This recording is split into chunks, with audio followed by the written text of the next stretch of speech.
And a very good evening, everybody. Ethan Moe closed out his Coyote track career in grand fashion this weekend, winning the 800 for the third year in a row and setting a new state record, and the 1600, where he also set a new state record.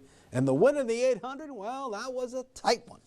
Yeah, definitely came down to the wire. I made my move with like 300 to go, and I looked up on the scoreboard and I could hear him coming for me, and I heard the gas from the crowd, so I just knew I had to dive at the end to get the win. Nothing like it. 3 in a row for you.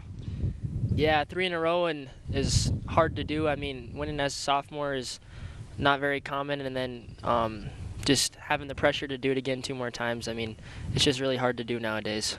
1600, you set a new state record. Yeah, I watched Sean Korsmo set that record 2 years ago as a sophomore, and I got 4th.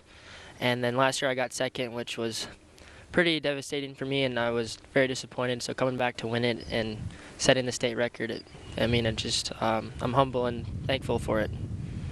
You have 5 state championships in track, 2 in cross country, 7 overall. That's impressive. Yeah, it's quite a bit, but I'd like to say that it's definitely my coaches and my teammates and God that have pushed me. I'm just not here to take all the credit. Those guys are the ones that deserve it all. But nonetheless, you put the time in. Yes, this winter I decided to run roughly 600 miles before the season and ended up getting 1,200 in total. So, I mean, it is a lot of hard work, but I owe it to those guys a lot too. All righty, boy, the Coyotes going to miss him in the fall. That is for certain. We congratulate plenty with the Cats repeat for the 2nd year in a row, 75.75. Montana Class C, Savage 3rd.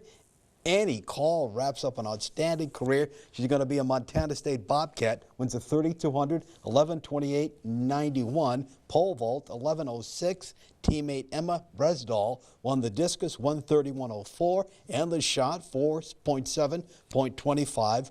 Brooke Reuter won the 100 in 12.61 and the 200 at 25.55 for Savage. Carrie Taylor Scobie won the javelin, 1:31.09. Kobe Smith out of Glendive won the 400, 49.34. We've always got some good athletes in Eastern Montana. Not a good story for the Coyotes today. Pretty young club. At the WDA in Dickinson, they will not be going to state as a team. They got there last year or individually. Century's been steady all year. They win it. Then Minot, St. Mary's, Jamestown, Legacy, Bismarck. Lucas Shep, 73 from Century's. Had a real good year. He's your medalist. Williston was 9th, 351. You got to make it in the top 6 to go as a team. Eden Rustan had an 86. And Evan Fisher with an 86, but the Coyotes will not be heading to state this year, will not be represented. The Coyote tennis program will be represented at the state tennis tourney coming up on Friday in Grand Forks. Their doubles team of senior Riley Root and 8th grader Avi Ader will meet Strauss and Spicer of Grand Forks Central at 10 a.m.